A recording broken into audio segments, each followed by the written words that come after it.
Inauguración de la Catedral de Notre Dame, simbología masónica y los demoledores de la Iglesia. Pudimos ver un rato en directo la inauguración de la Catedral de Notre Dame en París. Un rato corto, a decir verdad.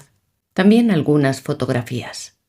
Un vistazo es suficiente para darse cuenta de los rasgos masónicos en aspecto y en esencia de esta reapertura de la catedral.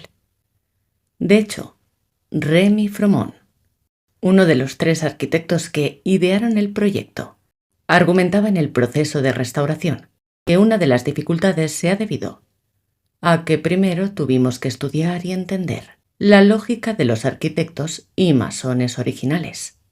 Pues bien, el altar, con un bloque de piedra pulida y el suelo embaldosado en blanco y negro, con unos escalones, concretamente 3 escalones, contrarios a lo que es un presbiterio en una iglesia católica, tiene un aspecto totalmente masónico.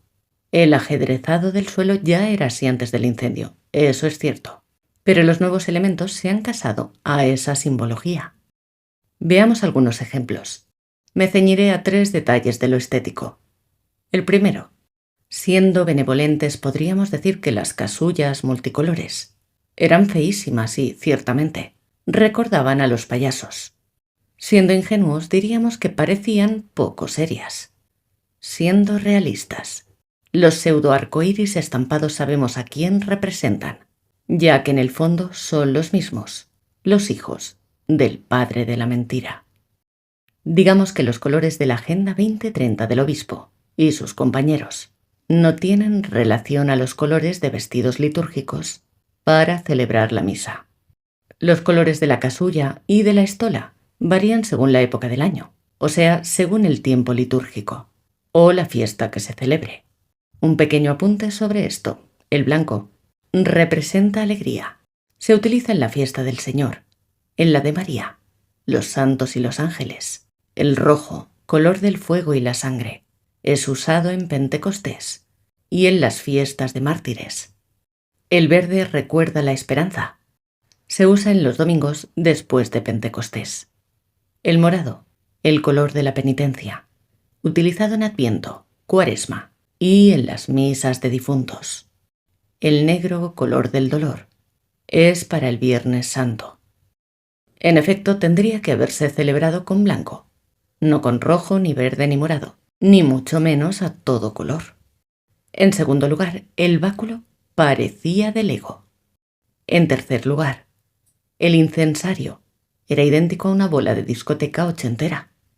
Los ornamentos, ya ni hablemos de los vasos sagrados, del sagrario, el incensario, que ya lo he comentado, el acetre, etc., son indescriptiblemente feos.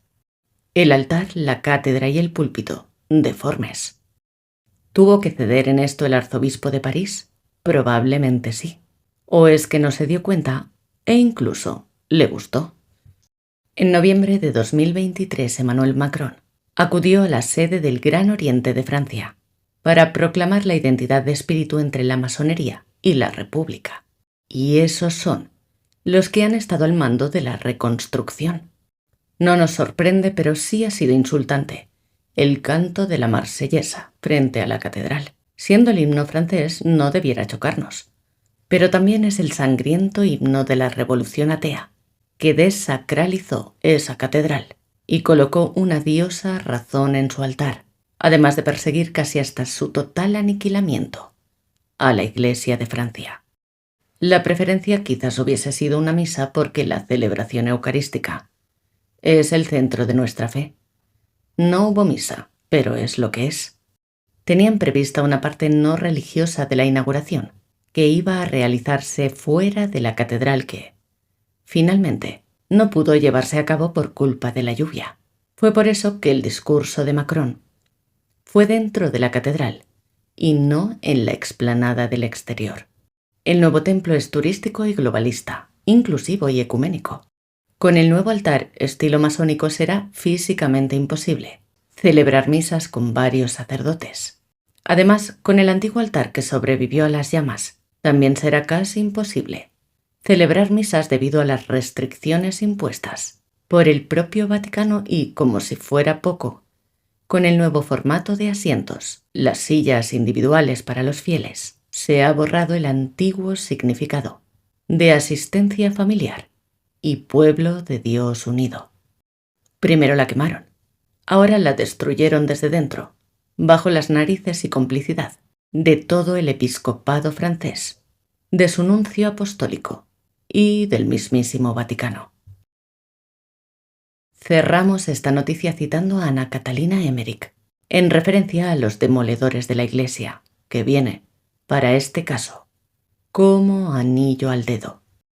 Por cierto, ella se refiere a los demoledores como los arquitectos, los albañiles, los diseñadores, es decir, a los masones. Y dice así: vi la iglesia de San Pedro y una enorme cantidad de hombres que trabajaban en invertirla, pero vi ahí también a otros que hacían reparaciones. Cadenas de trabajo ocupadas de este doble trabajo se extendían a través de todo el mundo y me quedé asombrada de la coordinación con la que todo ello se hacía. Los demoledores extraían grandes fragmentos.